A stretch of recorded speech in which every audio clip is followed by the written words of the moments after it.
Hey guys, what's going on? Long time no see. It's been a little bit over a month now, I believe, since I last had an update video on the Regal. So I apologize about that, but as you can tell behind me, it is back in this cram garage, and it's ready for some upgrades. So actually up here in Canada right now, it's actually snowing. Got a little light dusting right now. So snow on the ground means time for some winter upgrades. So this video, I'm just going to briefly go over what my plans are this coming winter on the car. But I'm going to show you a quick video from the last time we went to the track with the car. I actually started to get the boost solenoid somewhat figured out. It's still far from perfect, but at least it was starting to somewhat follow my curve. So I'll show you the video here now of that pass.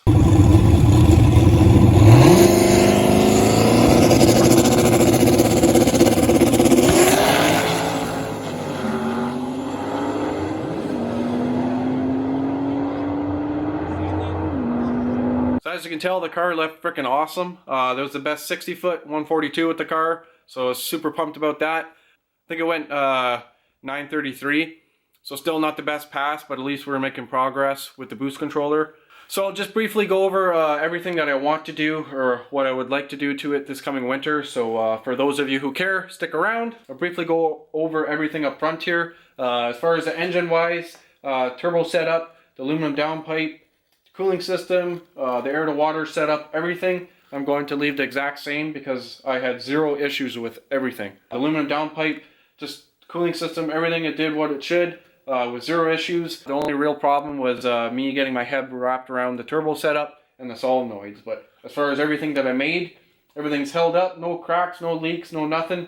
Couldn't be happier. So as far as that, I'm not going to touch anything up here. The main focus on the car this winter is try to get some weight out of the car and some real suspension underneath it. I actually got the car on some scales. The second last event I went to at Cayuga, they had some scales at the track, so I put it on. Just before I show you the total here, I suggest grabbing a bucket or a pail or something for you to puke into, because she's pretty heavy. I'll show you that here now.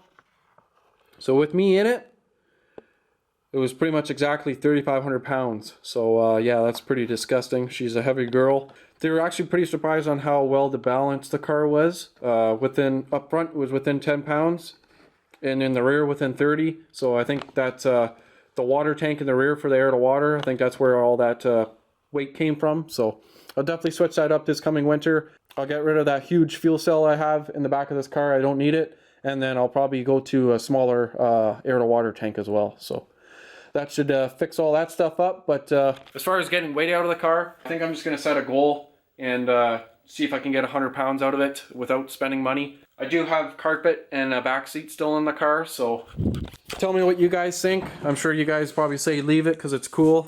I want to leave it as well, but if it's 20, 30 pounds, there's no reason to have it in there because I'm never going to use it again. So we'll see. I'll have to go over some rules as well for the car, because some rules you need carpet and stuff in it. So we'll go from there. If I can get 100 pounds out of the car without spending money, that's 100 pounds out of the car. So I could put lightweight parts on it, like doors or trunk lid and blah blah blah. But really, if I shave 500 pounds out of the car, it's still gonna weigh 3,000 pounds. So it is what it is. But yeah, maybe if some of you guys know some secrets, leave a comment down below.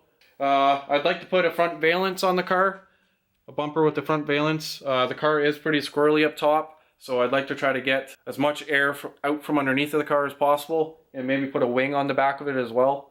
Definitely that front bumper with a valance, that's a for sure thing I'm going to do.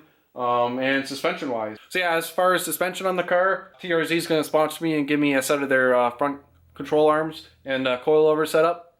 So yeah, no, I'm not getting sponsored by TRZ, but I would love to get a set of their sexy control arms for up front and switch over to a coilover setup. But the main focus is in the rear of the car.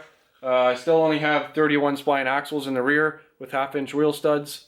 It's still the factory Ford pumpkin or third member in the car as well. So 3,500 pound car. I'm just waiting for one of those to snap or grenade.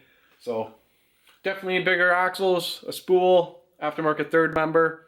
I'd like to ditch the factory G-body coil and shock setup. So I'd like to go over to a coilover setup in the rear. I still have factory lower control arms in their car. They're not boxed or anything, so that's probably why the car is so sketchy as well up top. So yeah, Just upgrade the suspension, try to get some weight out of the car. So enough blabbering here, guys. Just things to hopefully look forward to in the future. So yeah, as always, like, comment, definitely hit that subscribe button if you have not already. I'll have another video once I have some money and parts coming. So yeah, talk to you guys. See ya.